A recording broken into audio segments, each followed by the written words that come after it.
আজকে পড়াবো তোমাদের সাইকোলজি ক্লাস 12 সেমিস্টার 4 এর ইউনিট 4 তার বেশ কিছুটা অংশ। আমি ডক্টর পাপড়ি চট্টোপাধ্যায় তোমাদের সাইকোলজিক্যাল ডিসঅর্ডার্স যে চ্যাপ্টার, সেই চ্যাপ্টারের কিছু ইম্পর্ট্যান্ট জায়গা আমি তোমাদের পড়াবো।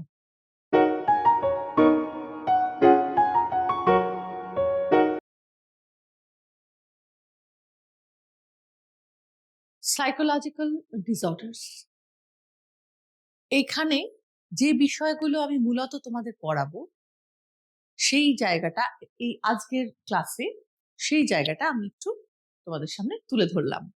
চ্যাপ্টারটা অনেক বড়, ভাগ করে ক্লাস হচ্ছে। এই ক্লাসে আমি তোমাদের এই অংশটা পড়াবো। ইন্ট্রোডাকশন, মোটামুটি কাকে বলে সাইকোলজিক্যাল ডিসঅর্ডার্স, কিভাবে সেটার এলো, concept of abnormality and psychological disorder with classification of psychological disorders. Abnormality বলতে কি বোঝো, সাইকোলজিক্যাল ডিসঅর্ডার্স কিভাবে আসছে, সমস্ত অস্বাভাবিকতাই কি সাইকোলজিক্যাল ডিসঅর্ডার্স, বাট সাইকোলজিক্যাল ডিসঅর্ডার্সটা কি, ডিফারেন্স কি অ্যাবনর্মালিটি আর সাইকোলজিক্যাল ডিসঅর্ডার্স এর মধ্যে। এছাড়া পড়াবো ফ্যাক্টরস আন্ডারলাইং অ্যাবনর্মাল বিহেভিয়ার, যেসব কারণগুলো এই অস্বাভাবিক আচরণের জন্য দায়ী, সেই কারণগুলো 3টে দৃষ্টিভঙ্গি থেকে ব্যাখ্যা করা হয়েছে, সেগুলো তোমাদের সামনে তুলে ধরবো। Biological, psychological and socio economic. এবং কিছু মেজর সাইকোলজিক্যাল ডিসঅর্ডার্স আমি তোমাদের পড়াবো এই ক্লাসে। তার মধ্যে যেগুলো পড়াবো সেগুলো হচ্ছে depressive disorders, bipolar and related disorders. এই দুটোর যত রকমের ভাগ আছে সেগুলো এবং এই রোগগুলো বলতে কি বোঝায়, তার সিমটম কি, তোমরাই বা কি করে সেগুলোকে দেখে মোটামুটি ভাবে শনাক্ত করতে পারবে যে এই রোগটি হয়েছে ব্যক্তির মধ্যে, সেই জায়গাটায় আমি আজকে পড়াবো এই ক্লাসে। তো চলে যাই মূল পর্বে।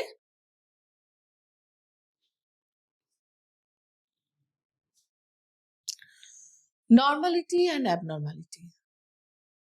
প্রথমেই জানতে হবে অ্যাবনর্মাল বিহেভিয়ার বা সাইকোলজিক্যাল ডিসঅর্ডার্স পড়তে গিয়ে নর্মালিটি কি, কারণ ওরকম ডিসক্রিট কোনো বাউন্ডারি নেই নর্মালিটি আর অ্যাবনর্মালিটির জন্য। মোটামুটি ভাবে যা নর্মাল নয় তাই অ্যাবনর্মাল, যা স্বাভাবিক নয় তাই অস্বাভাবিক। তাই স্বাভাবিক কি সেটা আগে জেনে নিলে তখন আমরা সেই সিদ্ধান্তে উপনীত হতে পারবো যে অস্বাভাবিকতা কি, স্বাভাবিকতা কি আগে জেনে নেওয়াটা তার জন্য জরুরি। Normality is always relative. What is normal at one time or situation that may be abnormal at another time or situation.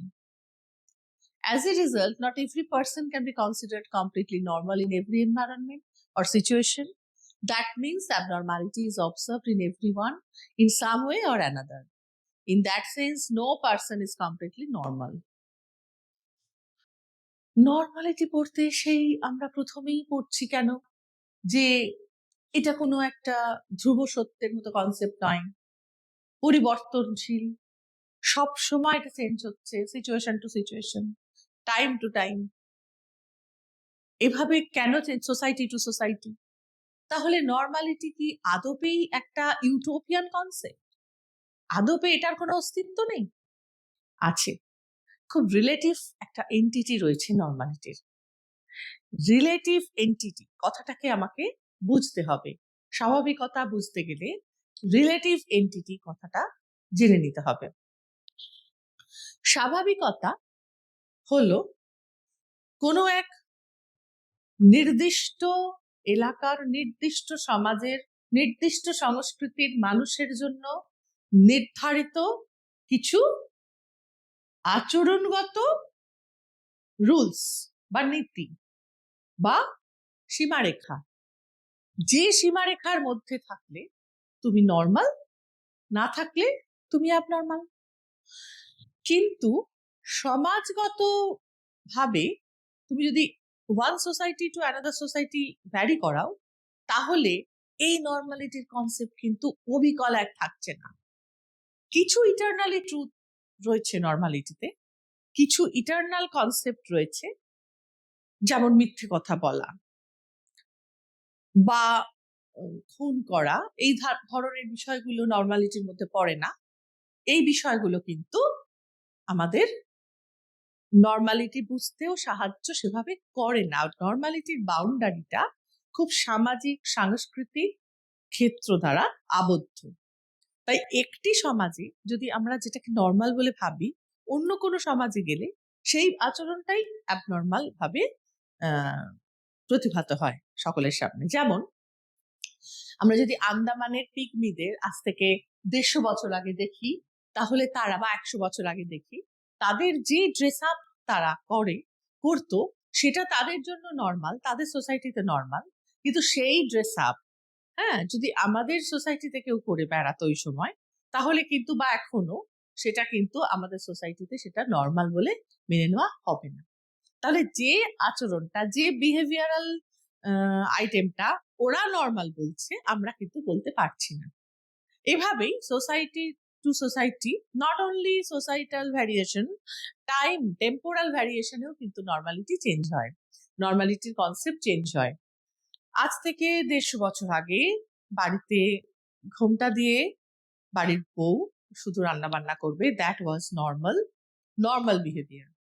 কিন্তু কেউ একজন প্রতিদিন আর সবার সাথে চাকরি করতে যাচ্ছে, ব্যাংক জব করছে বা অফিস জব করছে, রেগুলার বেরোচ্ছে, রাত বেরোতে শিফটিং ডিউটি নিচ্ছে, সেটা কিন্তু কখনোই নর্মাল হিসেবে তখন গ্রাহ্য হতো না।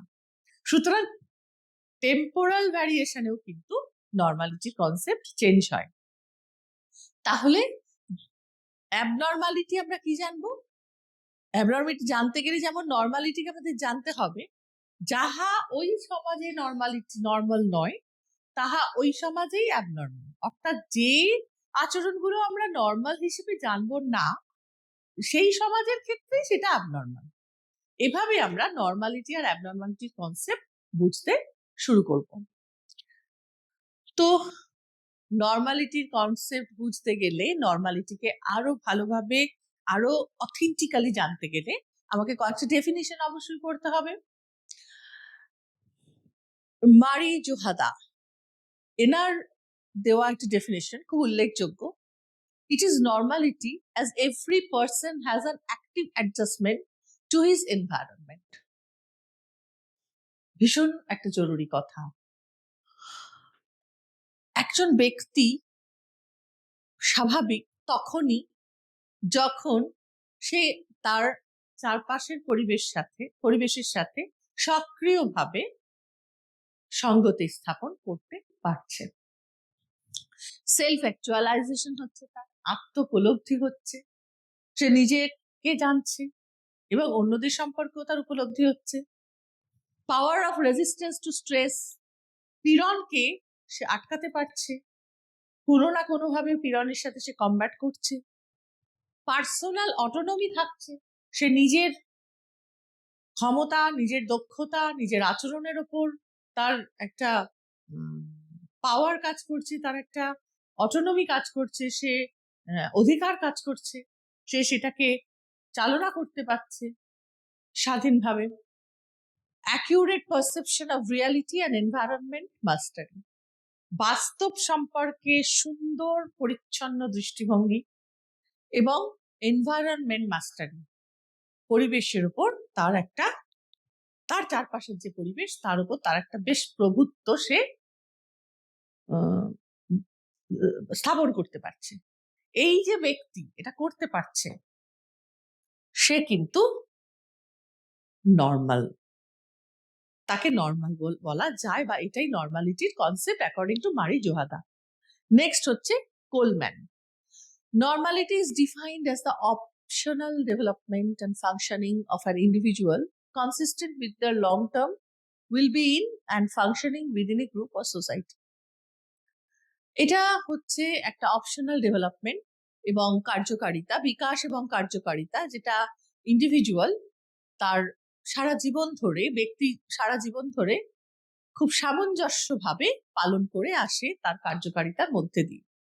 এটা একটা অদ্ভুত তার বিকাশ, স্বাধীনতা এবং স্বাভাবিকতা এবং বিকাশ, এই শব্দগুলো পরপর এই ডেফিনেশনে খুব সম্পৃক্ত।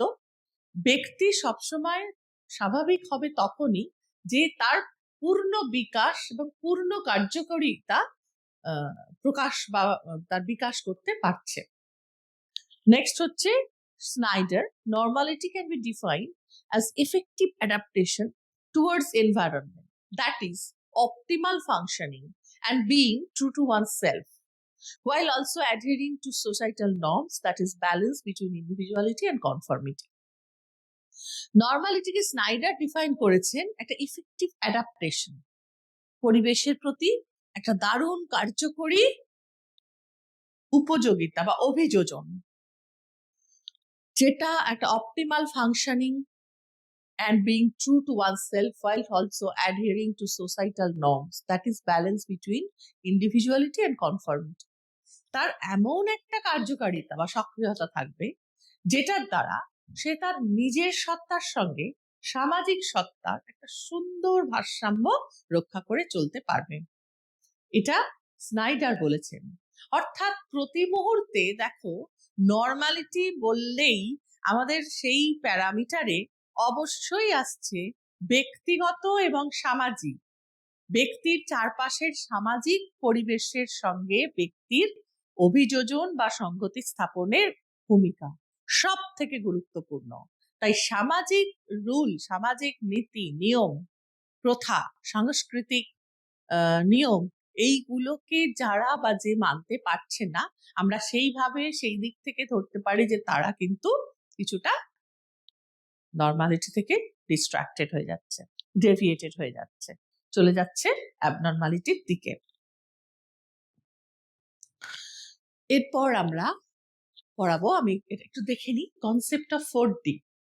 এই অ্যাবনর্মালিটিটা বুঝতে গেলে তোমরা তো এখন কাকে বলে অস্বাভাবিকতা সেটা চিনছো।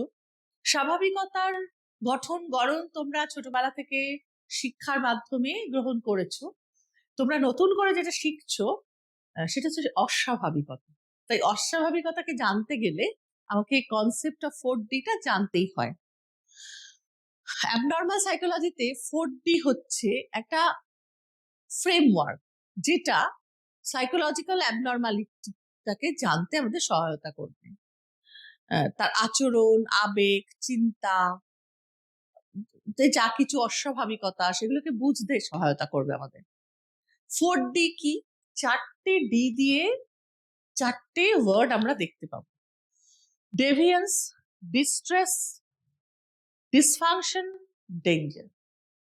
এই 4টে জিনিস কারোর আচরণের মধ্যে যদি নজরে আসে তাহলে সে অ্যাবনর্মাল বা তার অ্যাবনর্মাল বিহেভিয়ার রয়েছে।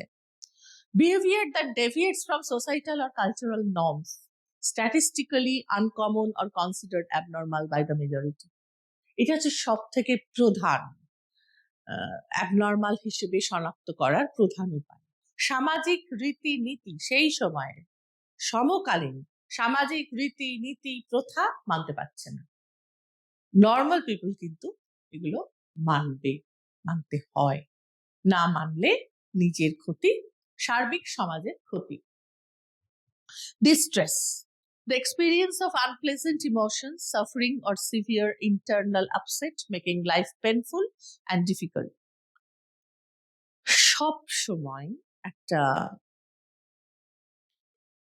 খারাপ অনুভূতি, আবেগ, যন্ত্রণা, মুষড়ে পড়া, বিমর্ষ থাকা, এই ধরনের অপ্রীতিকর অভিজ্ঞতার মধ্যে দিয়ে ব্যক্তি যদি কনস্ট্যান্ট নিরবচ্ছিন্নভাবে যায়, যেটা তার জীবনকে একটা ভয়ঙ্কর যন্ত্রণার দিকে ঠেলে দিয়েছে এবং সে কিছুতেই সেখান থেকে বেরিয়ে আসতে পারছে না, সেক্ষেত্রে এই ধরনের ডিস্ট্রেস অ্যাঙ্গেল থেকে তাকে অ্যাবনর্মাল বা নর্মালিটি থেকে সেই মুহূর্তে সে সরে গেছে, এটা ধরে নেওয়া যায়।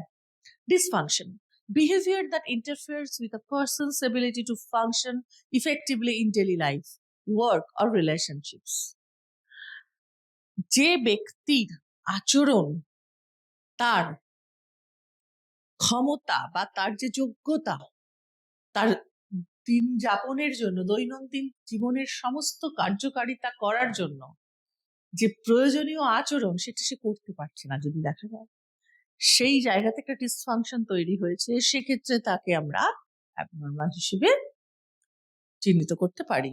আর danger, behaviour that poses a risk of harm to the individual or to others, যে আচরণটা ব্যক্তির নিজের চরম ক্ষতি করছে বা নিজেকে চরম বিপদের দিকে ঠেলে দিচ্ছে, ঝুঁকির দিকে ঠেলে দিচ্ছে এবং অন্যকেও দিচ্ছে অথবা অন্যকেও দিচ্ছে, তাহলেও কিন্তু সেই ডেঞ্জার পার্সপেক্টিভ থেকে তাকে অ্যাবনর্মাল হিসেবে আমরা শনাক্ত করতে পারি।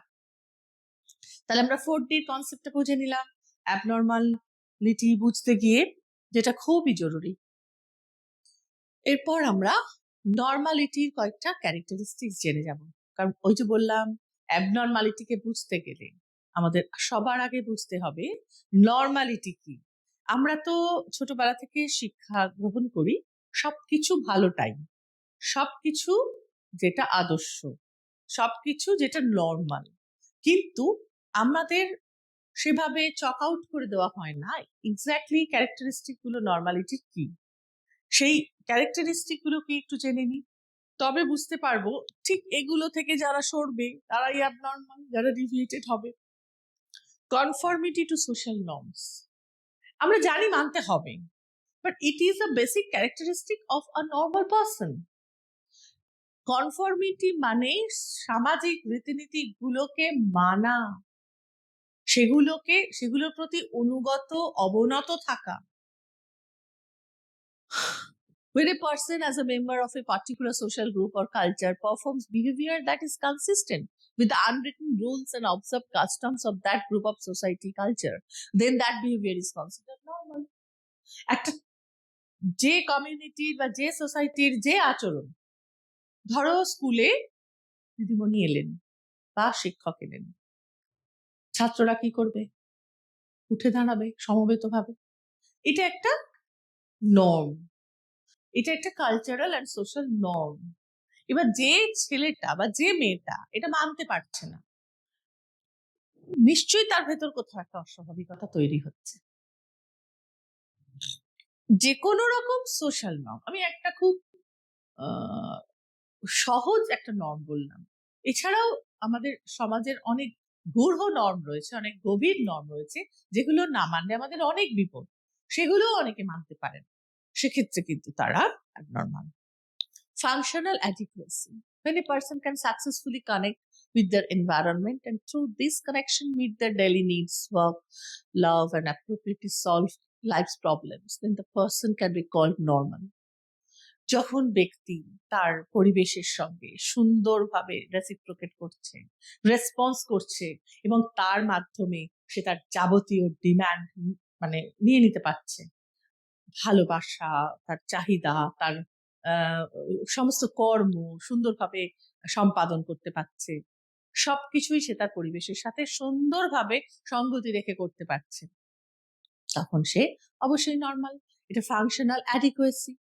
যার থাকে না, সে ইনঅ্যাডিকুয়েট, তাহলে সেক্ষেত্রে সে abnormal. Adaptability and practicality, a normal person is always able to adjust by adapting to the environment around him. Along with this, the person reveals a natural sense of the real needs and real problems of life and ability to solve those problems in practical ways. তো adaptability এবং practicality, এই জিনিসটা আমাদের থাকাটা জরুরি normal হবার জন্য। এটা থাকে, আমরা পরিবেশ সবসময় পরিবর্তনশীল, নিত্যদিন নতুন নতুন ঘটনার সম্মুখীন হই, সেই পরিবর্তিত পরিবেশের সঙ্গে আমরা কি করি? আমরা নিজেকেও অভিযোজন করি। এই অভিযোজনটা খুব বেশি দরকার এবং বাস্তবের সমস্যাগুলোকে বাস্তবের মতো করে দেখতে হবে, সেইভাবেই সমাধান করতে হবে। Emotional stability, a person is considered a normal person if they have a combination of both the ability to perceive and express various emotional issues and the ability to maintain mental balance. Emotional stability থাকাটা জরুরি, আবেগগত একটা সুস্থতার স্থায়িত্ব। আমাদের জীবনের প্রত্যেক দিনের প্রাত্যহিক জীবনে নানা রকম ঘাত প্রতিঘাত আসে, নানা রকম প্রাপ্তি অপ্রাপ্তি তৈরি হয়। তো ইমোশনের উপর যদি আমাদের কন্ট্রোল না থাকে, আমরা যদি ভেসে যাই সেই নেতিবাচক ইমোশন গুলোর দ্বারা বা ইতিবাচক ইমোশনের দ্বারা, ইমোশন এতটা হয়ে গেল যে আমি আমার দৈনন্দিন কাজকর্মগুলোতেও ভুল করছি, সেক্ষেত্রে কিন্তু সেটা অস্বাভাবিকতা। এই স্টেবিলিটিটা থাকা একটা নর্মাল পার্সনের জরুরি। আমি বলছি না খুব বড় ট্রমাটাইজড হলে হতে পারে একটু আনস্টেবল, কিন্তু ছোট ছোট ব্যাপারে আমাদের অনেকের ক্ষেত্রে, আমাদের মধ্যেই অনেকে রয়েছে যাদের দেখা যায় ছোট ছোট ব্যাপারে তারা ভেঙে পড়ছে, সেক্ষেত্রে কিন্তু তাদের প্রফেশনাল হেল্প দরকার। Individuality and cultural context. The definition of normality is not universal. It varies according to social, cultural, geographical and temporal context. এটা আমি প্রথমেই বলেছি, আবারও বলছি, এটা একটা বিশেষ বৈশিষ্ট্য।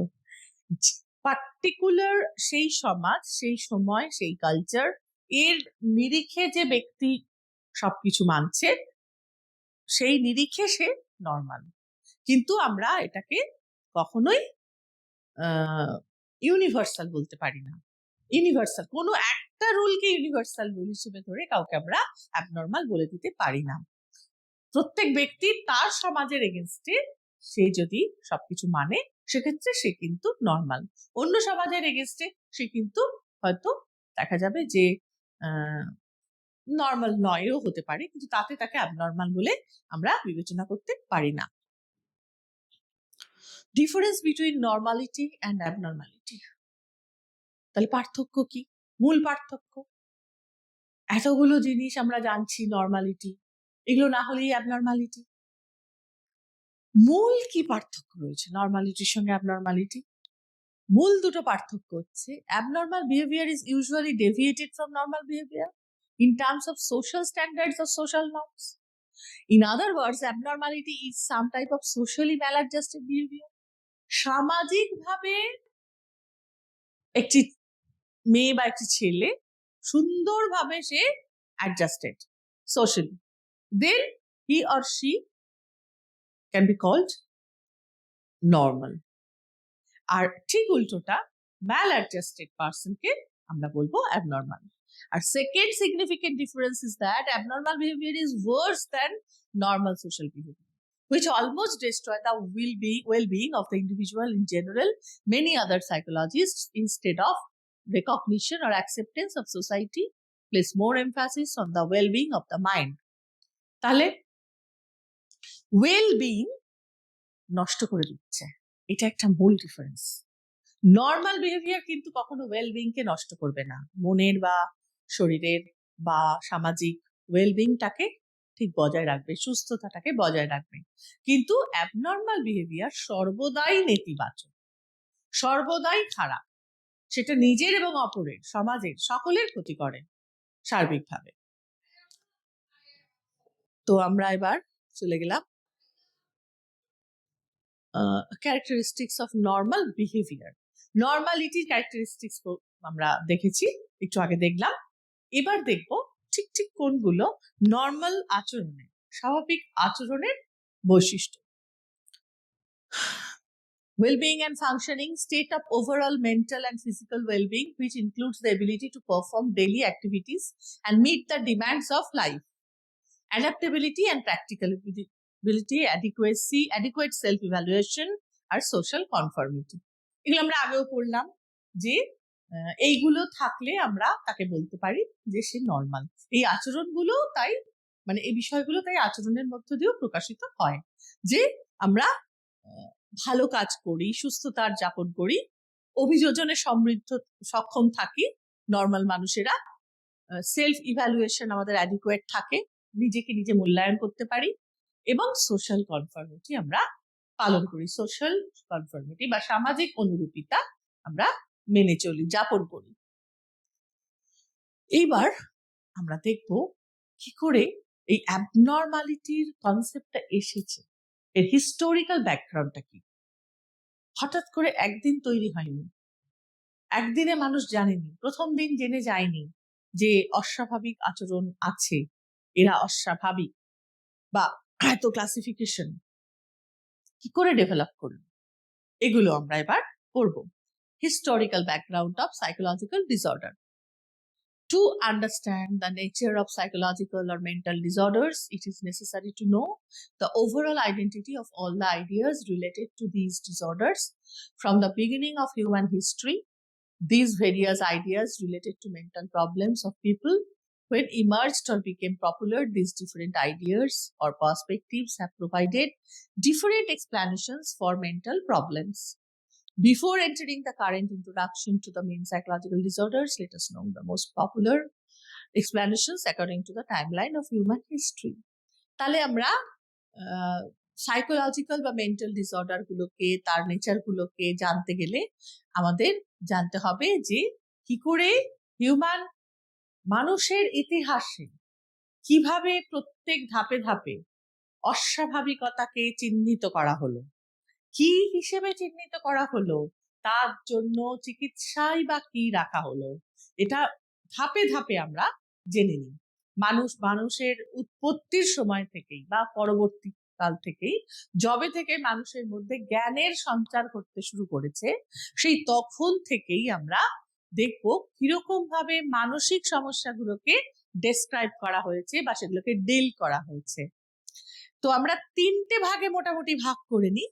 একটা ancient age or ancient era, তারপরে এসছে middle age or middle era, তারপর এসছে রেনেসাঁস, সেটা দেখব, আর এখন চলছে আধুনিক যুগ। Ancient age. অ্যানশিয়েন্ট এজে আমরা কি দেখলাম? According to ancient theories, normal behaviour is based on supernatural and magical powers. Supernatural and magical powers সেটা কি? একদম প্রথম দিকে আমি আধুনিক, মানে আমরা আজকের দিনে দাঁড়িয়ে বিষয়গুলো খুব হাস্যকর মনে হলেও একদম প্রাচীন সময় একটু অন্যভাবে দেখা হতো। কিভাবে দেখা হতো?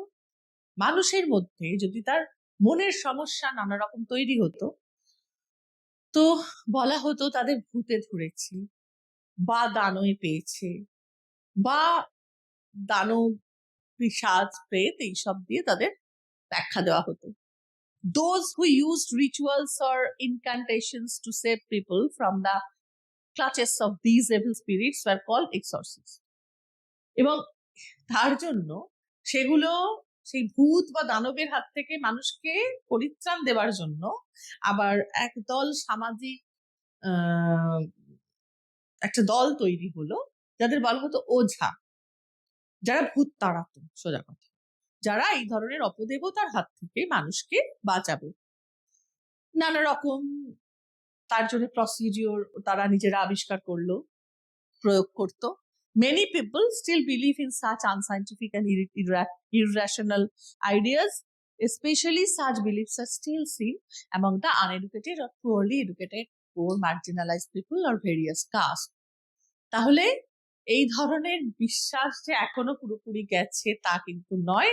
অশিক্ষিত, একটু পিছিয়ে থাকা মানুষের মধ্যে এই ধরনের আচরণ বা এই ধরনের মানসিকতা এখনো দেখতে পাওয়া যায়। এরপর মানে প্রাচীন যুগে, মানে অ্যানশিয়েন্ট এজে বায়োলজিক্যাল যে অ্যাপ্রোচটা দেখা গেছিল, সমাজের সকল স্তরে এই যে এগুলো গ্রাহ্য হতো তা নয়। কিছুদিন পরে বা ওই সময়ে সমাজের বুদ্ধিজীবী সম্প্রদায়ের মধ্যে কিছু অর্গানিক অ্যাপ্রোচ বা বায়োলজিক্যাল অ্যাপ্রোচ দেখা দিল। Abnormal behavior of a person or mental problem is due to the fact that their body and brain do not function properly. However, this link between the body and psychological functions has been proven by many research. মনের এবং শরীরের কোনো একটা dysfunction থেকে এইগুলো তৈরি হচ্ছে, এইটা কিন্তু বায়োলজিক্যাল অ্যাপ্রোচ যারা প্রতিষ্ঠা করলো তারা বললেন যে দেহের ভেতরে অনেক যন্ত্র আছে, মানুষের মাথার ভেতরেও রয়েছে, এই ধরনের ডিসফাংশন, এই যন্ত্রগুলোর বিভিন্ন ধরনের ডিসফাংশন থেকে এই ধরনের এই ধরনের সমস্যা তৈরি হচ্ছে, যা আনন্যাচারাল বা অস্বাভাবিক আচরণের দিকে মানুষকে ঠেলে দিচ্ছে। সাইকোলজিক্যাল অ্যাপ্রোচ কি বলছে? According to this theory, mental problems arise within the individual by the flawed thoughts, feelings and perception. ভুল চিন্তা, ভুল অনুভূতি বা অকারণ ভাবনা, এগুলো থেকে মানসিক সমস্যা তৈরি বলে তখন একটা চিন্তাধারা এসেছিল। The 3 types of explanations main above, that is supernatural, physical or biological, and psychology have been found repeatedly in the history of Western psychology. এই যে এগুলো আমরা দেখছি, এগুলো বেশিরভাগটাই ওয়েস্টার্ন সাইকোলজিতে আমরা দেখতে পাই। মিডল এজে কি রয়েছে? ইন দ্য মিডল এজে supernatural phenomena such as evil spirits or the influence of the devil resurfaced through the emergence of witches in the Middle Ages, which was full of superstition and illiteracy. Persons with mental problems, especially women, were called witches and were burned alive to get rid of the evils. আমরা এর আগে দেখলাম ancient ইরাতে তাহলে অত ধরনের তো মতবাদ রয়েছে, শুধু তো ঘোস্ট আর আনন্যাচারাল সুপার ম্যাজিক্যাল পাওয়ার কিছু নয়, বায়োলজিক্যাল অ্যাপ্রোচ রয়েছে, সাইকোলজিক্যাল অ্যাপ্রোচ রয়েছে। প্রাথমিকভাবে ওগুলো শুরু হলেও প্রাচীন যুগেই পরবর্তীকালে কিছু বুদ্ধিজীবী সম্প্রদায়, দার্শনিকগণ ওই অ্যাপ্রোচ গুলো তুলে ধরতে লাগলো, ব্যাখ্যা দিতে লাগলো, মানুষকে বিশ্বাসও করাতে লাগলো। আবার যখন মধ্যকাল বা মধ্যযুগ এলো, তখন আবার এই বিষয়গুলোকে, এই সুপার ন্যাচারাল পাওয়ার, মানে এই ধরনের বিষয়গুলোর রিইনকার্নেশন হলো। মানুষ আবার ইললজিক্যাল, ইররাশনাল আইডিয়াস এর উপর ভর করে তারা ব্যক্তি বিশেষকে ডাইনি হিসেবে শনাক্ত করে তাকে একদম জ্যান্ত পুড়িয়ে দেওয়ার চেষ্টা করতে লাগলো। এবং এই ধরনের ঘটনা মধ্যযুগে আমরা প্রচুর দেখতে পাই বিভিন্ন কালচারে। মানে এটা শুধু যে ওয়েস্টার্ন কালচারে শুধু না, আমাদের এখানেও দেখা গেছে এই ডাইনি সন্দেহে হত্যা, যা আজও আমরা মধ্যে মধ্যে একদম পিছিয়ে থাকা মানুষের মধ্যে কিছুটা মানে দেখতে পাই, যেটা খুবই লজ্জাজনক আজকের সময় দাঁড়িয়ে। তো during this time, the Christian priest Saint Augustine presented mental factors such as emotions, anger and conflict as the causes of mental illness, and in this context the confession box was introduced. খুব সুন্দর একটা প্রথা এই সময় এলো, মানে খুব ভালো ভাবনা চিন্তা থেকেই তৈরি হয়েছিল। তো এই উইচ, এই সমস্ত এই সমাজের এক স্তরে এইগুলো প্রবল ভাবে যখন খেলা করছে, এই ডাইনি সম্প্রদায়, তাদের হত্যা, তাদের সম্পর্কে নানা রকম রহস্য কাহিনী, খ্রিস্টান যে পাদ্রী বা তাদের যে হেড অফ দা সেই রিলিজিয়ান, তিনি বলতে শুরু করলেন, তাদের সেন্ট অগাস্টাইন একজন খুব বিখ্যাত ছিলেন এই ব্যাপারে। তিনি বললেন যে এই সমস্ত সমস্যা তৈরি হয় মানুষের ভিতরের জমে থাকা রাগ, নানা রকম নেতিবাচক আবেগ বা দ্বন্দ্ব থেকে। এবং উনি প্রথম শুরু করলেন কনফেশন বক্সের প্রচলন। কনফেশন বক্সটা ঠিক পরবর্তীকালে আমরা যখন সাইকো অ্যানালিসিস করব, অনেকটা সেই সাইকো অ্যানালিসিসের আঙ্গিকে তৈরি, যেখানে গিয়ে ব্যক্তি পুরোপুরি নিজেকে উন্মুক্ত করে নিজের ভেতরের সব যন্ত্রণা বলে দেবে, যেটা সে কাউকে বলতে পারছে না, যেগুলো ভেতরের থেকে থেকে তাকে আরো বিক্ষুব্ধ এবং অস্বাভাবিক করে তুলছে। সেই কনফেশন বক্সের মধ্যে গিয়ে বিশ্বাস করে শান্তিভাবে সে বলে দিচ্ছে তার সমস্ত যন্ত্রণার কথা। তার ফলে তার ভেতর থেকে সেগুলোর রিমুভ হয়ে যাচ্ছে এবং সে ধীরে ধীরে স্বাভাবিক হয়ে যাচ্ছে। এটা একটা সুন্দরভাবে উনি প্রচলন করেছিলেন, যদিও পরবর্তীকালে এটার অনেক খারাপ দিক দেখা গেছে, কিন্তু উদ্দেশ্যটা কিন্তু খুব আনসাইন্টিফিক ছিল না। In this box, people secretly tell all their desires and wishes from their mind which were not socially active. তাদের অসামাজিক যে সমস্ত চিন্তা ভাবনা চাহিদা, সেগুলো তারা, বা কর্ম, যদি কোনো কৃতকর্ম মানুষকে প্রচন্ড পেনের মধ্যে রাখে, সেখান থেকেও তার অস্বাভাবিকতা দেখা যায়। সেই কৃতকর্মের পাপও কিন্তু ওই কনফেশন বক্সে গিয়ে মনে করা হতো, মানুষদের বোঝানো হয়েছিল যে কনফেশন বক্সে তুমি যদি কনফেস করো তাহলে তুমি সেই পাপ থেকে সরে যেতে পারবে, পাপ মুক্ত হতে পারবে। রেনেসাঁস এজ, অন্ধকার সময়ের পরে আসে আলোকিত প্রভাব। সেরকম মধ্যযুগে আমরা দেখেছি, মধ্যযুগের অন্ধকার সময়ের পরে আসে রেনেসাঁ, এই যার প্রভাব আমাদের মানসিক সমস্যার ইতিহাসের উপরও পড়ে। মানসিক সমস্যাকে নিয়েও নানা রকম ভাবে যে ব্যাখ্যা, চুলচেরা বিশ্লেষণ চলতে থাকে, তার উপরও এই সময়গত প্রভাব পড়েছে। তাই রেনেসাঁ ওই অন্ধকার সময়ের পরে নবজাগরণ যখন শুরু হয়, ওই সময় power of superstition and illiteracy was overcome by the light of science and rational thought. যুক্তিপূর্ণ চিন্তার দ্বারা মানুষ কিন্তু অনেকটাই সক্ষম হয় সেই পুরনো অযৌক্তিক প্রথাগুলো থেকে বেরিয়ে আসতে। Humanism emerged in all fields, মানবতার জন্ম হয়, মানবতা একটা স্ফুরণ ঘটে মানুষের মধ্যে, অমানবিক যে সমস্ত ভাবনা চিন্তা সেগুলো থেকে বেরিয়ে আসতে সক্ষম হয়। New ideas emerged in all fields of medicine, industry, agriculture and life as a whole. In this regard, special mental asylum for the mentally ill began to be established in Europe and America and was made to change the attitude of hatred, contempt and neglect towards the mentally ill. খুব সুন্দরভাবে এই সময় দেখ প্রথম asylum তৈরি হয় মানসিক সমস্যা যাদের, তাদেরকে ভূত, দানব এসবের কথা না বলে তাদেরকে রেস্কিউ করে তাদেরকে ভালো করার জন্য সেই সংশোধনাগার বা সেই মানসিক হাসপাতাল তৈরি হয়, এবং তাদের প্রতি ঘৃণা, তাদের প্রতি সন্দেহ, তাদের প্রতি ভয়, এগুলোর বদলে তাদের প্রতি সিম্প্যাথি বা মানে পজিটিভ ফিলিং আনানোর জন্য বা তাদের জন্য অনুকম্পা, তাদের জন্য একটা আস্থা, এগুলোর পুনর্জাগরণের জন্য এই সময় চেষ্টা শুরু হয়। তো আমরা দেখে নিলাম হিস্ট্রিটা।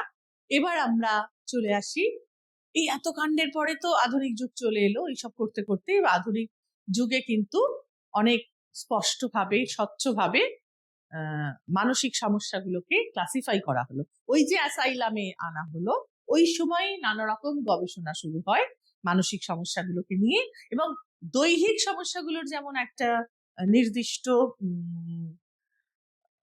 বই রয়েছে, সেগুলো শিক্ষা ব্যবস্থা রয়েছে, শিক্ষা প্রথা চালু আছে, শিক্ষা সিস্টেম, সেরকম মানসিক সমস্যার জন্য তৈরি হলো হাসপাতাল, এবং তার জন্য ক্লাসিফিকেশন তৈরি হলো। সব রোগগুলোকে একটা কোনো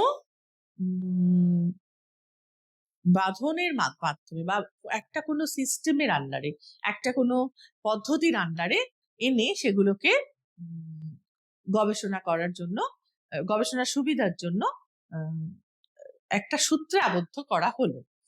বিভিন্ন দেশে বিভিন্ন সময় যত রকম মানসিক সমস্যা দেখা গেছে সেগুলোকে কালচার করে, ব্যাখ্যা করে, তার সঙ্গে সব কটাকে এক জায়গায় এনে একই ক্লাসিফিকেশনের আন্ডারে আনা হলো। তো এরকম দুটো ক্লাসিফিকেশন দেখা গেছে, একটা হচ্ছে আইসিডি ক্লাসিফিকেশন আর আরেকটা হচ্ছে ডিএসএম ক্লাসিফিকেশন। এই ডিএসএম ক্লাসিফিকেশন বা ডায়াগনস্টিক স্ট্যাটিস্টিক্যাল ম্যানুয়ালের অনেকগুলো রিভিউ চলে এসছে, পরিবর্তিত হতে হতে, সংশোধিত হতে হতে এখন যেটা চলছে সেটা হচ্ছে DSM-5, আর আইসিডি যেটা, সেটা এখন চলছে ICD-11। তো ICD-11 এর উপর আমরা জোর খুব একটা দিই না, ইন্ডিয়ান মানে ওভারঅল ইন্ডিয়াতে আমরা DSM-5 ফলো করা হয়, যেহেতু মানসিক সমস্যা চিকিৎসার জন্য তোমাদের সিলেবাসেও DSM-5 ফলো করা হয়েছে। DSM-5 ফলো করে তোমরা এবার সব রোগগুলোকে জানবে। তো DSM-5 এ যত রকম রোগ আছে তার ব্রড যে ক্যাটাগরিগুলো আমি তোমাদের সামনে দিয়েছি, এবং দেখো এখানে লাল দাগ যেগুলো, এগুলো তোমাদের সিলেবাসের অন্তর্ভুক্ত, এগুলো তোমরা এরপরে আমি পড়াবো এই ক্লাস এবং অন্যান্য ক্লাসে। তো এখানে দেখো schizophrenia spectrum and other psychotic disorders, bipolar and related disorders, depressive disorders, anxiety disorders, obsessive compulsive and related disorders. এগুলো প্রত্যেকটা একটা করে বড় ক্যাটাগরি, যার আন্ডারে অনেকগুলো রোগ আছে।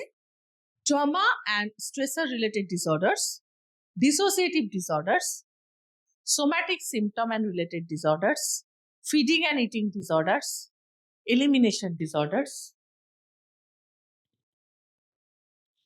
sleep-wake disorders, sexual dysfunctions, gender dysphoria, disruptive impulse control and conduct disorders, substance-related and addictive disorders, neurocognitive disorders, personality disorders, paraphilic disorders, other mental disorders, medication-induced movement disorders, and other adverse effects of medication and other conditions that may be a focus of clinical attention.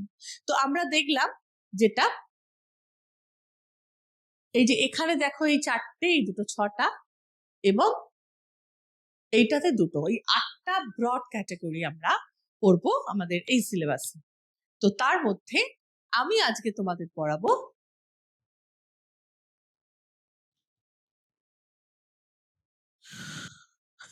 Depressive disorders আর bipolar and related disorders.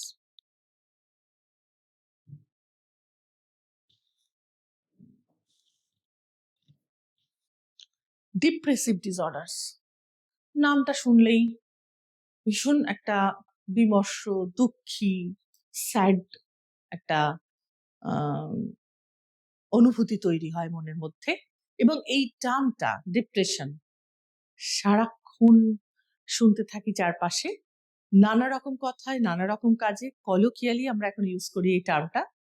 যদিও এই যন্ত্রণাটা ভয়ঙ্কর যন্ত্রণা, এই রোগের যন্ত্রণা, এবং এই যন্ত্রণা যাদের থাকে তাদের প্রতি জাজমেন্টাল না হয়ে আমাদের সমবেদনা তাদের থাকা উচিত, কিন্তু থাকে না। বাস্তব ক্ষেত্রে যেহেতু এদেরকে আমরা সবসময় শনাক্ত করে উঠতে পারি না, বা যাদের মধ্যে খুব তীব্রভাবে নেই তাদেরকে তারা নিজেরাও হয়তো ডাক্তারের কাছে যান না বা চিকিৎসা করান না, কিন্তু তাদের অ্যাগনিটা আমরা উপেক্ষা করতে পারি না। সেই প্রচন্ড যন্ত্রণা, তীব্র কষ্ট, সেটার দিকে নজর রেখে তাদের প্রতি কম্প্যাশনেটলি আমরা শুরু করছি আমাদের ডিপ্রেসিভ ডিসঅর্ডারের আজকের chapter. The common feature of all of these disorders is the presence of sad empty of irritable mood accompanied by somatic and cognitive changes that significantly affect the individual capacity to function. What differs among them are issues of duration, time, or presumed etiology.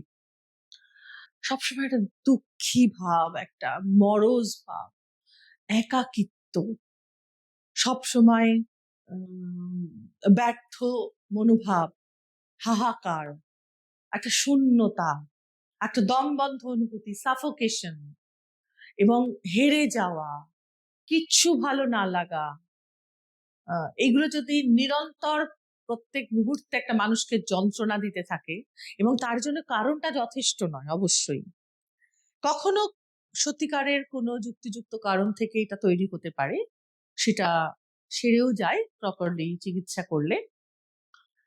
কিন্তু কিছু মানুষের by default বা by nature তাদের মধ্যে এগুলো দেখতে পাওয়া যায়, সেক্ষেত্রেও কিন্তু তারা ট্রিটমেন্টের আন্ডারে আনা উচিত এবং তাদের নিয়মিত চিকিৎসার আন্ডারে রাখা উচিত।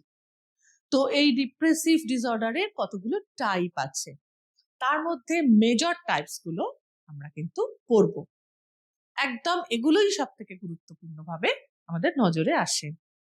Disruptive mood dysregulation disorder, major depressive disorder, persistent depressive disorder, premenstrual dysphoric disorder.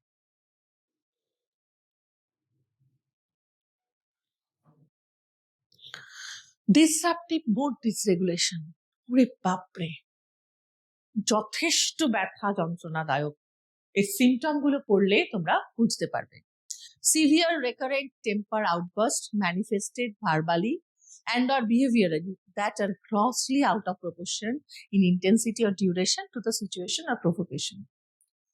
থেকে থেকে প্রচন্ড রাগের আউটবাস্ট অনেক সময় আমরা চারপাশে দৈনন্দিন দিন যাপনে ক্ষেত্রে বা প্রাত্যহিকভাবে অনেক মানুষকে বদলে যেতে দেখি। আমরা নিজেরা বলি এই কথাটা যে কেন, ওই মানুষটা বেশ ভালো ছিল, হঠাৎ কেন এমন হয়ে গেল? কেন এত রাগ দেখাতে লাগলো? কেন ইদানিং ভীষণ খোঁচো হয়ে গেছে, ভীষণ রাগী হয়ে গেছে? না বাবা, আমরা ওর কাছে যাবো না। আগে কিন্তু এরম ছিল না। এই কথাটা যদি থাকে সঙ্গে, একবার হলেও ভাবনা চিন্তা করা উচিত সেই মানুষটার কোন রকম ডিপ্রেশন হচ্ছে না তো? ডিপ্রেসিভ পার্সনের মধ্যে এইটা অকারণে অসম্ভব রেগে যাওয়া, যেটা সিচুয়েশন বা প্রভোকেশনের সঙ্গে মোটেই প্রপোর্শন নয়, একটুখানি হয়তো তুচ্ছ কোনো কারণে ভীষণ রেগে গেল, তখন বুঝবে সেই মানুষটার কিন্তু দীর্ঘ একটা গভীর বিষণ্ণতা তার ভেতর তৈরি হয়েছে। The tempered outbursts are inconsistent with development and level. এই যে আউটবার্স্ট টেম্পার, এটা কখন হবে বোঝা যাচ্ছে না। যখন তখন হতে পারে, হয়তো যে কারণে আজকে ঘটলো কাল সে কারণে নাও ঘটতে পারে। এই ইনকনসিস্টেন্সি দেখতে পাওয়া যায়, এবং যতটা আজকে ঘটলো ততটা নাও কাল ঘটতে পারে, তার চেয়ে বেশি করতে পারে, তার চেয়ে কম ঘটতে পারে। The temper outbursts occur on an average 3 or more times per week. প্রত্যেক সপ্তাহে 3 থেকে 4 বার এই ধরনের আউটবার্স্ট দেখতে পাওয়া যাবে। The mood between tempered outburst is persistently irritable or angry most of the day, nearly every day, and is observable by others.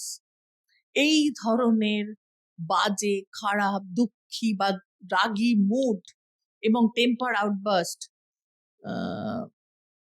সারাক্ষণ দিনের মধ্যে দেখতে পাওয়া যায়। একটা অদ্ভুত বিরক্তি, অদ্ভুত দুঃখী একটা মানসিক যাপন তাদের দেখতে পাওয়া যায়, এবং এরা প্রায় দিনের অধিকাংশটা সময় এইভাবেই থাকে, এবং তারা অন্যরা কিন্তু স্পষ্ট বুঝতে পারে এদের ভেতরে এই পরিবর্তনটা, যারা তার চারপাশে রয়েছে, যেমন তাদের পেরেন্ট, টিচার, পিয়ার্স, নেবার্স, এরা লুকানো যায় না। এই ধরনের মানসিক যে অভিব্যক্তিগুলো বললাম, সিমটম গুলো, এগুলো কিন্তু লুকিয়ে রাখা যাবে না, সব দেখা যায়, এটা পরিচ্ছন্নভাবে বাইরে থেকে প্রকাশিত হয়। এবার আসি মেজর ডিপ্রেসিভ ডিসঅর্ডার। এটা আরেকটা টাইপ। ডিপ্রেসিভ ডিসঅর্ডারস এর এটা আরেকটা second type, major depressive disorder. ভয়ঙ্কর বিমর্ষতা। The symptom of the disorder are at least 5 or more of the following symptoms have been present during the same 2-week period and represent to change from previous functioning. তাহলে আমরা এইখানে এবার যেগুলো দেখব, যে symptom গুলো আমরা দেখব, তার থেকে ন্যূনতম 5টা সিমটম থাকলেই আমরা এই রোগটা আছে বলে ডায়াগনোস করতে পারি। তো দেখি কি কি আছে এই সিমটম গুলোর মধ্যে। Depressed mood most of the day, nearly every day, as indicated by either subjective report or observation made by others. দিনের বেশিরভাগ সময় এবং প্রায় প্রতিদিন ডিপ্রেসড থাকে তারা, দুঃখী থাকে, কিছু ভাল লাগে না, এবং সেটা তারা নিজেরাও সেলফ রিপোর্টও করে, বাইরে থেকেও দেখে বোঝা যায়। Mildly diminished interest or pleasure in all or almost all activities most of the day, nearly every day.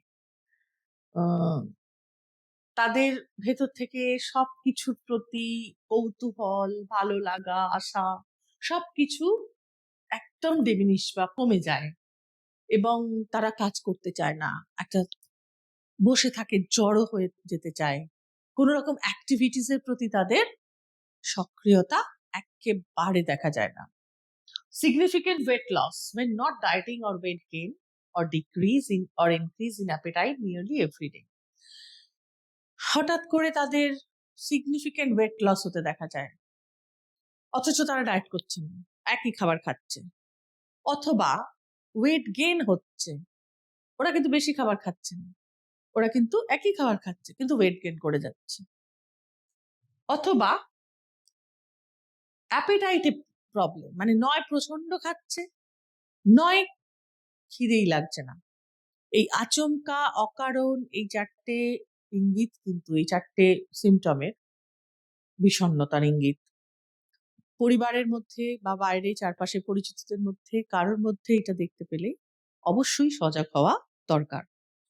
Insomnia আর হাইপারসোমনিয়া নিয়ারলি এভরিডে, নয় অনিদ্রা থাকবে, নয় অতিরিক্ত ঘুমোবে সারাদিন। Symptoms of major depressive disorder, আগের সিমটম গুলোরও বাকিগুলো আমি বলছি। সাইকোমোটর অ্যাজিটেশন আর রিটার্ডেশন নিয়ারলি এভরিডে, ওদের মধ্যে একটা ছটফটানি থাকে, অকারণ ছটফটানি। Fatigue or loss of energy nearly everyday, একটা ছটফটানি যখন করে বাকিটা সময় ভীষণ ক্লান্তি বোধ, এটা ওদের মধ্যে দেখতে পাওয়া যায়। Feelings of worthlessness or excessive or inappropriate guilt nearly everyday, সব সময় নিজের প্রতি একটা অকারণ পাপ অনুভূতি যে আমি কিছু একটা ভুল করেছি বা আমার দ্বারা কিছু হবে না, আমি একটা অপদার্থ, এই ধরনের ভাবনা চিন্তাগুলো ওদের মধ্যে কাজ করে। Diminished ability to think or concentrate or indecisiveness nearly every day, প্রায় সারা দিন বা প্রত্যেক দিন ওরা চিন্তা করতে বা কোনো কিছুতে মনোসংযোগ করতে বা কোনো কিছু নিয়ে বেশ গভীর চিন্তা করতে পারে না, অপারগ হয়ে যায়।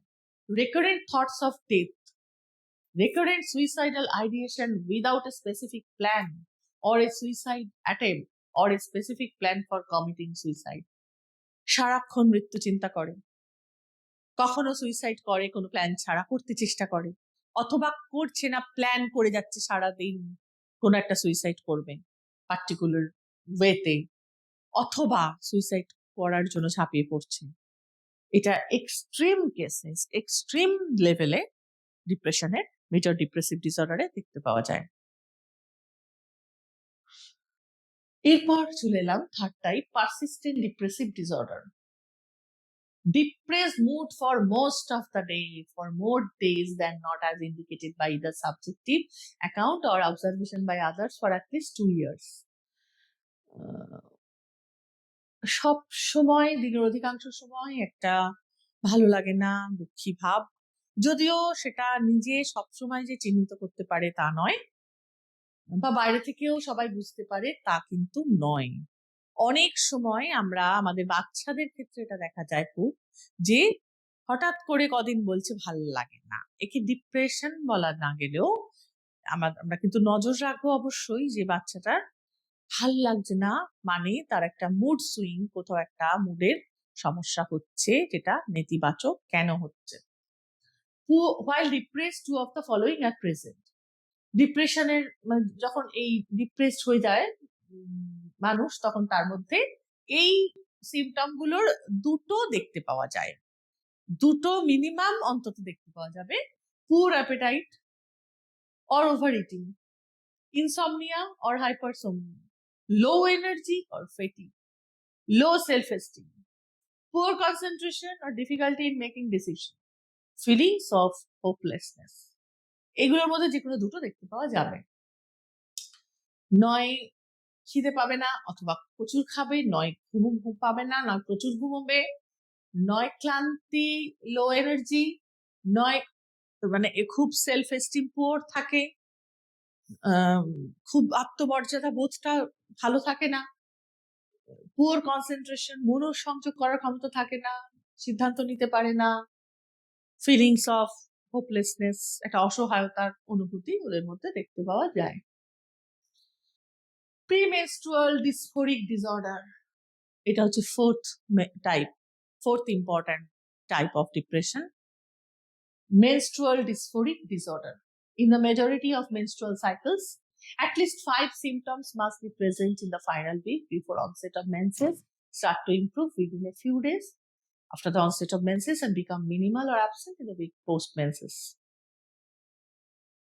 তো এই ধরনের যে ডিপ্রেশন আমরা মেনস্ট্রুয়াল সাইকেলের আগে দেখতে পাই, আগে থেকে শুরু হয়, মেনস্ট্রুয়াল সাইকেল চলার সময় থাকে এবং তারপর যখন শেষ হয়, এটা মেয়েদের ক্ষেত্রেই অধিকাংশ, মানে মেয়েদের ক্ষেত্রেই মূলত দেখা যায়, এবং মেনস্ট্রুয়াল সাইকেলের পর আবার ডিমিনিশ হয়ে যায় তাদের মধ্যে।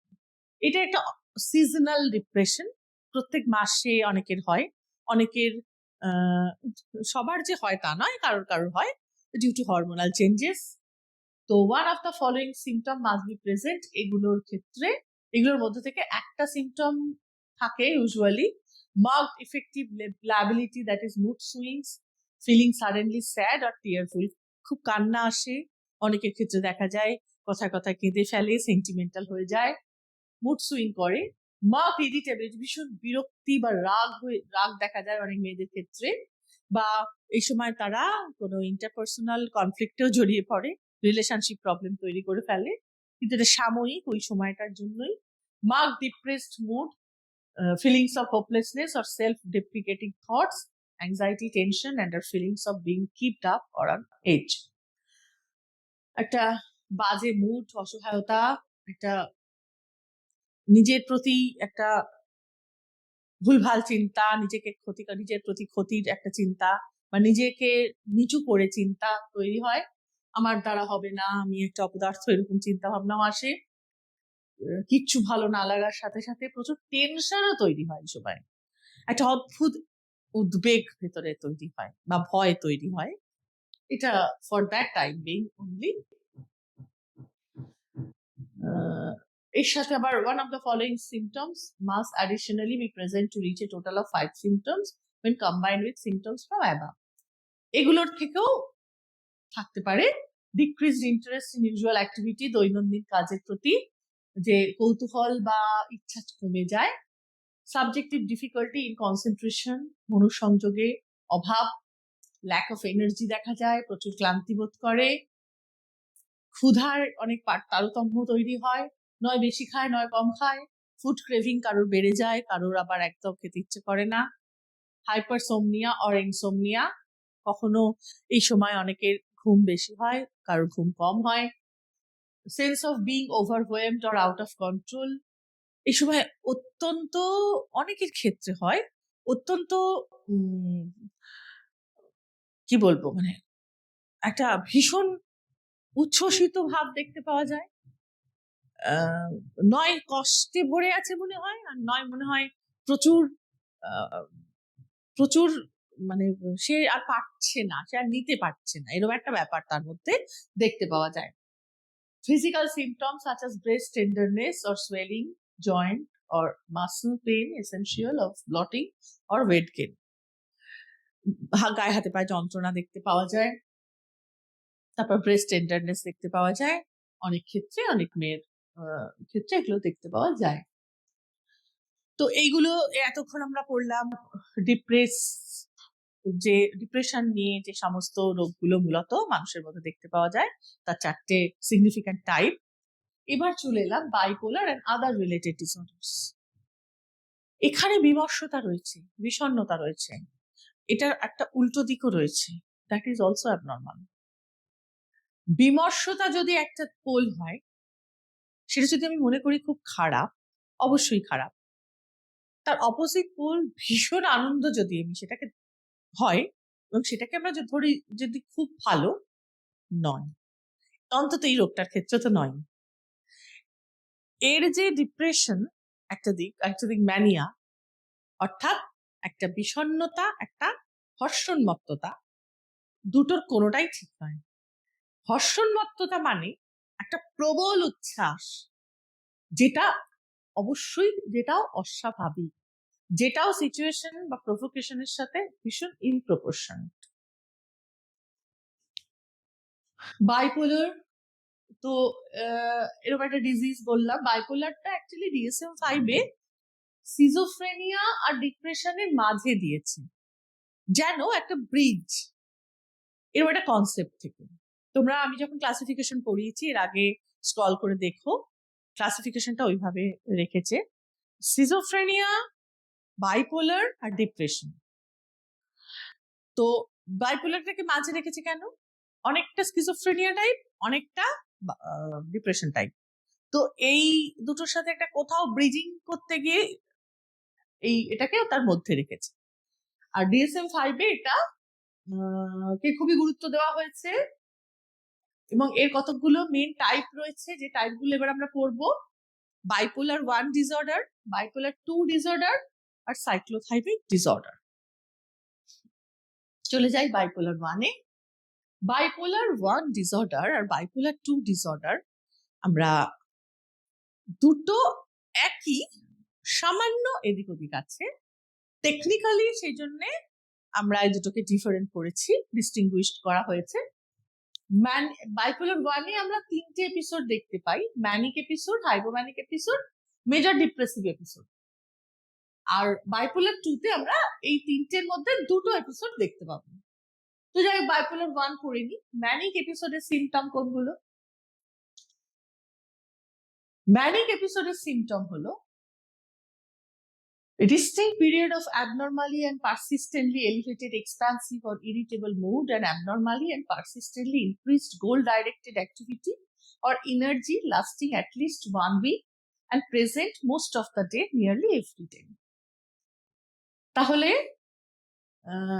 এই বিষয়টা আমরা বুঝলাম যে কি করে এটা কতক্ষণ থাকে এবং কতদিন এটা কিভাবে মুডটাকে ইরিটেবল করে তোলে। এই জায়গাটার পর আমরা এবার সিমটম গুলো দেখি।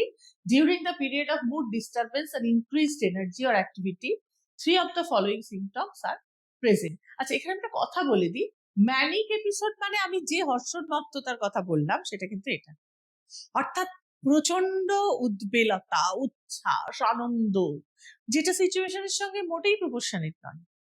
সিচুয়েশনে অত আনন্দের কিছু হয়নি, হয়তো প্রচন্ড উত্তেজনা, প্রচন্ড ইম্পালসিভিটি এবং নিজের সম্পর্কে প্রবল উচ্চাসা, এইগুলোই হলো ম্যানিক এপিসোড।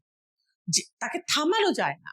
সে ব্যক্তি যখন ম্যানিক এপিসোডে থাকে, রোগী, তখন তাকে থামানো যায় না।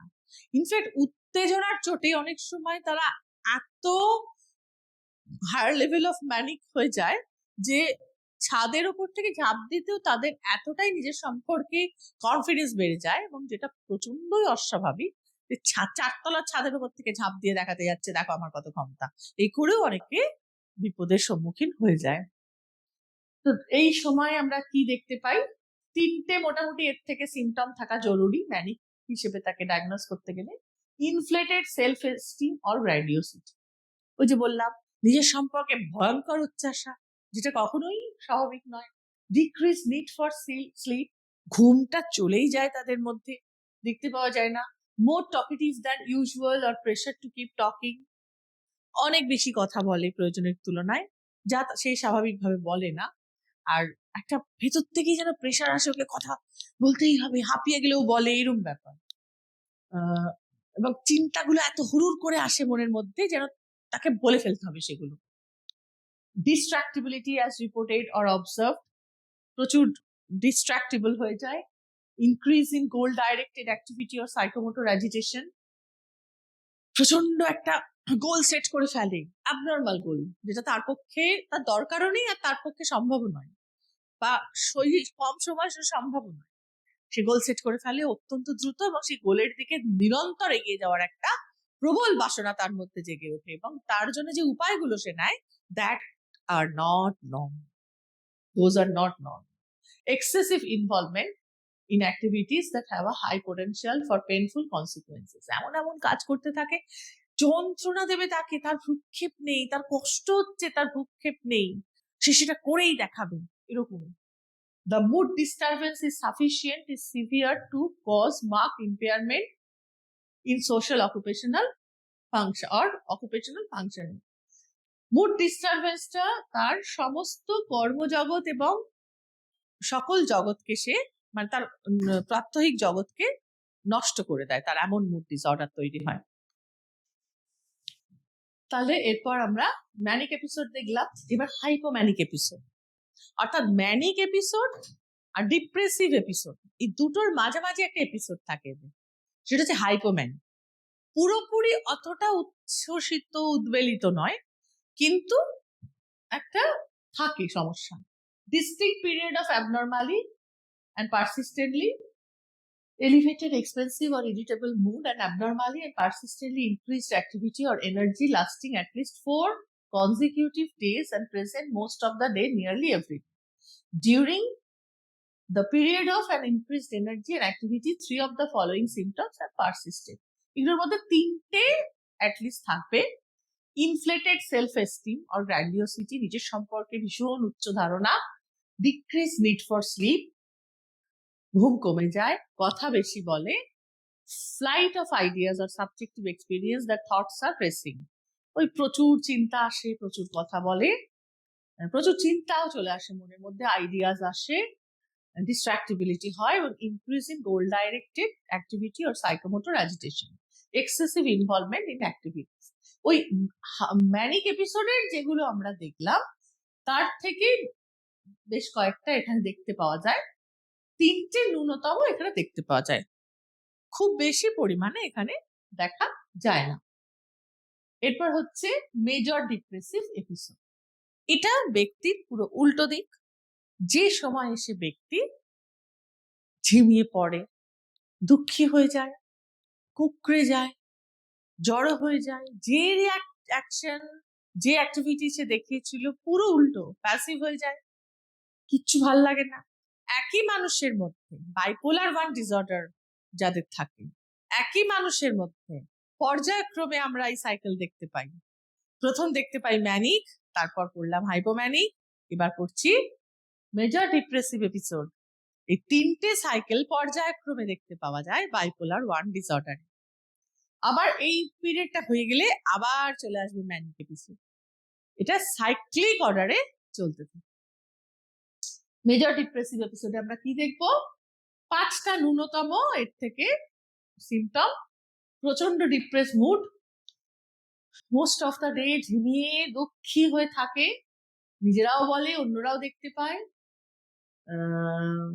সব কাজের মধ্যে থেকে ভালো লাগা, ইন্টারেস্ট চলে যায়, সিগনিফিকেন্ট ওয়েট লস হয়, আবার ওয়েট গেইনও হয় কোনো রকম কারণ ছাড়া, বা প্রচুর খায় বা কম খেতে শুরু করে, প্রচুর ঘুমোয় বা কম ঘুমোয়, একদম ঘুম হয় না, সাইকোমোটর অ্যাজিটেশন আর রিটার্ডেশন হয়, নয় প্রচন্ড ছটপট করে, নয় একদম ঝিমিয়ে থাকে, চুপ করে থাকে, জড়বৎ, fatigue or loss of energy nearly everyday, ক্লান্ত বোধ করে সারাক্ষণ, লস অফ এনার্জি থাকে, নিজেকে অপদার্থ ভাবে, গিল্ট, কনসেন্ট্রেট করতে পারে না, এবং সারাক্ষণ মৃত্যু চিন্তা করে, সুইসাইডাল অ্যাটেম্প নেয় বা প্ল্যান করে। এই যে এতগুলো বললাম, 8টা টোটাল, এর মধ্যে 5টা ওদের মধ্যে দেখতে পাওয়া যায় এই মেজর ডিপ্রেসিভ এপিসোড। তো এটা পর্যায়ক্রমে ঘটতে থাকে ব্যক্তির মধ্যে, চেঞ্জেস গুলো ভীষণ মানে দৃষ্টিকটু ভাবে দেখতে পাওয়া যায়, কিন্তু হয় এটাই এই রোগটা। এটা কোনো একটা পোল দেখে তাকে জাজ করা যায় না, তাকে ধারাবাহিক সময় ধরে পর্যবেক্ষণ করে আমরা এই জায়গাটায় আসতে পারি, এই ডায়াগনোসিসে। এরপর এলাম বাইপোলার 2 ডিসঅর্ডার। এখানে দেখো ওই ম্যানিক এপিসোডটা এখানে নেই, যেটা বললাম ম্যানিক, হাইপোম্যানিক আর ডিপ্রেসিভ এপিসোড যেটা 3টে, সেখানে এই বাইপোলার 2তে একই সিমটম। আমি এটার তোমাদের ওভাবে বলছি না, শুধু এটা বলছি যে এখানে হাইপোম্যানিক এপিসোড ঠিক যে হাইপোম্যানিকের মধ্যে যে এপিসোড গুলো আমরা বাইপোলার 1-এ দেখেছিলাম সেগুলো থাকে, আর মেজর ডিপ্রেসিভ এপিসোডে যে আমরা গুলো দেখলাম এইগুলো থাকে, এর থেকে 5 কারা থাকে, কিন্তু ম্যানিক এপিসোডটা এখানে দেখতে পাওয়া যায় না। এটা হচ্ছে বাইপোলার 2 ডিসঅর্ডার। এটা ছাড়াও আরেকটা আমরা জানি যেটা আছে, সেটা হচ্ছে cyclothymic disorder. The essential feature of a cyclothymic disorder is a chronic fluctuating mood disturbance involving numerous periods of hypomanic symptoms and period of depressive symptoms that are distinct from each other. দেখো সাইক্লোথাইমিক disorder কথাটার মধ্যে, সাইক্লোথাইমিক বিষয়টা, এই কথাটা ওয়ার্ডটার মধ্যে আমরা একটা তরঙ্গায়িত ব্যাপার অর্থটা খুঁজে পাই। অর্থাৎ এই মানুষগুলো, এই রোগীগুলো, এটা যেন ঢেউয়ের ওপরে থাকে সবসময়, খুব দ্রুত ফেজগুলো চেঞ্জ হয় এবং খুব কম সময়ের জন্য ফেজগুলো আসে, এবং তারা যেন একটা নাগরদোলার উপর বসে আছে, এই উঠছে এই নামছে, এই উঠছে এই নামছে, ভেতরে অনুভূতিটা হতে থাকে তাদের, কখনো প্রচন্ড দুঃখ, কখনো প্রচন্ড আনন্দ, এরকম একটা হাইপোম্যানিক ফেজ দেখতে পাওয়া যায়, ডিপ্রেসিভ ফেজ দেখতে পাওয়া যায়। For at least 2 years, there have been numerous periods with hypomanic symptoms that do not meet criteria for a hypomania episode. 2 বছর যাবত তার একটা হাইপোম্যানিক সিমটম কিছু কিছু ক্রাইটেরিয়া থাকে যেটা পুরোপুরি ম্যাচ করে না হাইপোম্যানিয়া এপিসোডের সঙ্গে, and numerous periods with depressive symptoms that do not meet criteria for a major depressive episode. অবিকল ওগুলোর মতো হয় না, কিন্তু এদের মধ্যেও একটা হাইপোম্যানিক আর ডিপ্রেসিভ এপিসোড দেখতে পাওয়া যায়, যেটা সাইক্লোথাইমিক ডিসঅর্ডার রয়েছে। এরা পুরোপুরি বাইপোলার 1 বাইপোলার 2 কখনোই নয়। এদের মধ্যে একটা অদ্ভুত দোলাচলতা দেখতে পাওয়া যায়, খুব দ্রুত ওঠা পড়া এদের মধ্যে দেখতে পাওয়া যায়। তো আমরা যদি এই বিষয়গুলোর দিকে একটু ধ্যান দিই, এই যে এতক্ষণ রোগ পড়ালাম, দুটো মূল রোগের সমস্ত ভাগগুলো এবং তার সিমটমগুলো আমি তোমাদের সামনে তুলে ধরলাম। আশা করি বুঝতে পেরেছো। আর দীর্ঘ যে যন্ত্রণার মধ্যে দিয়ে এই রোগীরা যায়, তোমাদের প্রত্যেকের চেনা দরকার, বোঝা দরকার এই সাবজেক্টটাকে। যারা সঙ্গী করে নিয়েছো এই সাবজেক্টটার সঙ্গে সঙ্গে তোমাদের মধ্যেও এই দৃশ্যত এই রোগগুলোর সমস্ত সিমটমগুলো ভালোভাবে বোঝা উচিত, জানা উচিত। উচ্চ মাধ্যমিক বা এই সেমিস্টার 4 এর তুলনায় যেটা পড়ালাম সেইটুকু তোমরা মাথায় রেখো। সিমটমগুলো এখানে জরুরি এবং এই সিমটমগুলোর মাথায় রাখাটা পরীক্ষার জন্য খুবই জরুরি। আগে চিনতে শেখো, পরবর্তীকালে এর ট্রিটমেন্ট তোমরা আরো ডিটেলে পড়বে, যেটা তোমরা পড়েছো পরের অধ্যায়ে ক্লাসে, মানে 4th চ্যাপ্টারের অধ্যায়ে তোমাদের আমি পড়িয়েছি। তো ট্রিটমেন্ট যেমন জানছো, ট্রিটমেন্ট করার আগে রোগটাকে তো আগে ডায়াগনোস করতে হবে, সেই ডায়াগনোসিসের জায়গায় ক্লিয়ার থাকতে হবে, তার জন্য সিমটমটা জানা জরুরি। তো আজকের মতো ক্লাস এখানেই শেষ। Thank you. ভালো করে পড়ো, ভালো থেকো।